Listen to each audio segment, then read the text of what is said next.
Une foule immense à Grozny pour dire non aux caricatures de Charlie Hebdo. Sous les cris de la foule, ces manifestants brûlent un portrait de François Hollande. Des condamnations pour apologie du terrorisme se multiplient un peu partout en France. Alors, cette semaine, évidemment, encore et encore, on évoque l'onde de choc de l'affaire Charlie. Et je m'interroge sur ce qui va rester de positif et de négatif aussi, sans doute, dans notre société et dans le monde, en réalité, parce qu'il y a eu des conséquences internationales que l'on voit qui sont pas très rassurantes. À cet égard, d'ailleurs, je ne crois pas, moi, que les gens manifestent à Jalalabad et à Niamey ou à Grozny contre la caricature de Mahomet dans Charlie Hebdo, même si je suis très réservé sur ces caricatures. Je pense que c'est instrumentalisé et qu'il y a d'autres motifs. À Grozny, c'était manifeste puisque c'est carrément le dictateur local qui convoquait les gens dans la rue. Puis à Niamey, c'est une autre histoire, c'est vraiment le rapport de la France à ce pays, c'est un rapport colonial et c'est la grande misère d'un pays qui est, je crois, le plus pauvre du monde. Pour le reste, bon, il y a beaucoup de débats qui sont finalement initiés un peu par des biais sur la liberté de la presse, ses limites, etc.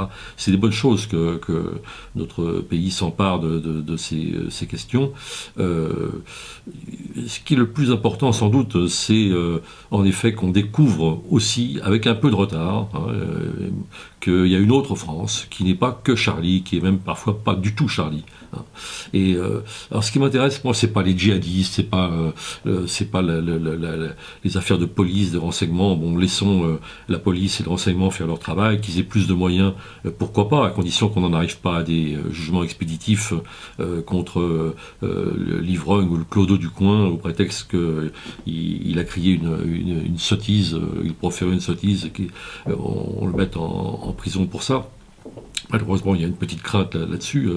Mais ce qui m'intéresse le plus, c'est vraiment en profondeur dans la société. C'est-à-dire que comprendre qu'il y a des gens qui ne sont pas allés manifester, qui n'ont pas fait la marche, qui ne sont pas hostiles, mais qui ont une souffrance muette, quoi, disons, dans cette histoire, et qui se sont sentis blessés, insultés. Et ces gens existent, ils sont nombreux, ils ne sont pas forcément belliqueux, et il faut prendre en compte ça, c'est pas la peine d'en rajouter, et comprendre que derrière ça, il y a une question sociale aussi. Il n'y a pas que des questions, on ne peut pas simplement leur administrer en permanence des leçons de morale. Alors ce qui est assez paradoxal, c'est que la plupart de ces gens de la génération d'avant, disons, sont restés plutôt chez eux, ils ont été plutôt dans l'abstention, disons dans le retrait, dans le silence, et ce sont les enfants, leurs enfants, qui ont cassé le morceau dans les écoles. C'est la fameuse histoire de la minute de silence, je dis bruyante minute de silence.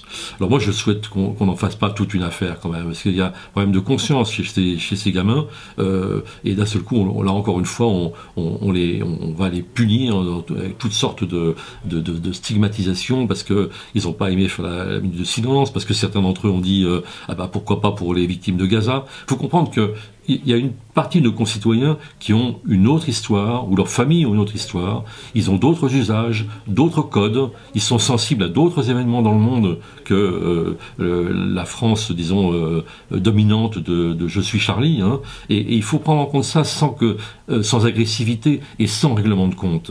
Or, hélas, j'ai un petit peu peur que l'invocation un peu péremptoire, disons, de la laïcité, on a revu encore là les déclarations de François Hollande sur l'école, avec cette espèce d'injonction à sanctionner, à punir, à dénoncer le moindre manquement, qu'on soit encore une fois dans quelque chose d'incantatoire, de morale. Alors la morale, c'est bien, il en faut.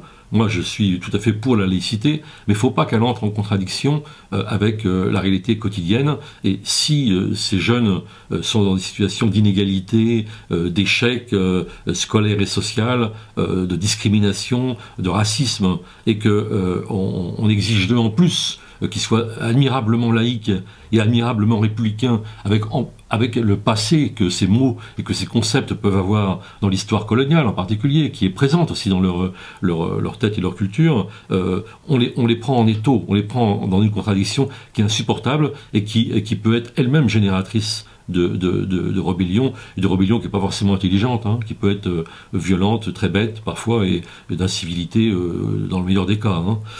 Donc il faut faire très attention à ça, et j'ai un peu peur là qu'on reste au niveau du discours, parce que le reste c'est du social, et que le social c'est contradictoire à toute la politique de ce gouvernement. Voilà. Alors pour le reste, Politis cette semaine n'évoque pas que Charlie, on parle de beaucoup de choses à ce sujet, c'est-à-dire à la fois sur la liberté de la presse, il y a un entretien avec la Ligue des droits de l'homme, il y a aussi un reportage sur les écoles justement, où il y a eu des difficultés de ce genre. Mais le sujet de une, et le grand dossier, c'est évidemment ce qui se passe en Grèce et dans l'attente du résultat de la législative grecque avec Syriza qui est grand favori et qui risque en effet d'être en situation de gouverner à partir de lundi. Et ce sera de toute façon très intéressant de voir ce qui se passe et peut-être en effet un peu l'effet de contagion que ça peut avoir sur les autres pays européens.